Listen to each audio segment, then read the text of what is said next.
જય શ્રી કૃષ્ણ. જય શ્રી કૃષ્ણ. તમારું નામ અને તમારા બાળકનું નામ જણાવશો? ભાવનાબેન રાઠોડ. બાળકનું નામ છે ઇતિશા સુરેશભાઈ રાઠોડ. આ વર્ષે તેને કેટલા ટકા આવેલા છે? એના આ વર્ષે સારા એવા કેટલા 92% આવેલા છે. 92% આવેલા છે. અને તે ટકાવારીથી તમને કેટલો આનંદ છે? અમારે 3 છોકરીઓ ભણી છે. ટકાવારી બધાની સારી આવી છે. ભણી હોશિયાર છે.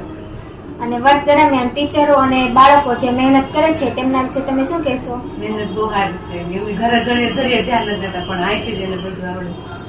સ્કૂલના ટીચર ને સર બધા મહેનત ધ્યાન આપે છે, અમે ઘરે ધ્યાન નથી આપીએ છીએ. આનું રિઝલ્ટ સારું છે. અઠવાડિયા દરમિયાન એક્ઝામ લેવામાં આવે છે તેમના વિશે તમે શું કહેશો? એમાંય તે સારું છે. બરાબર ધ્યાન દે છે બધા ટીચરો. અઠવાડિયે બધી એક્ઝામ લે છે.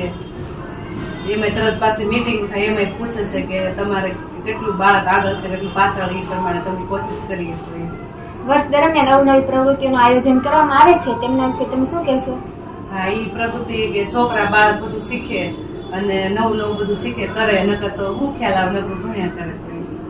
અને અંતમાં અન્ય વાલીને તમે શું સંદેશો આપશો? કે સ્કૂલ સારી છે, તમે આમાં જોઈન કરવા બેહાડવા માટે છોકરાને મારે સારું કહેવાય. અમારા છોકરા એટલે આગળ વધે, તમારે વધે. Thank you.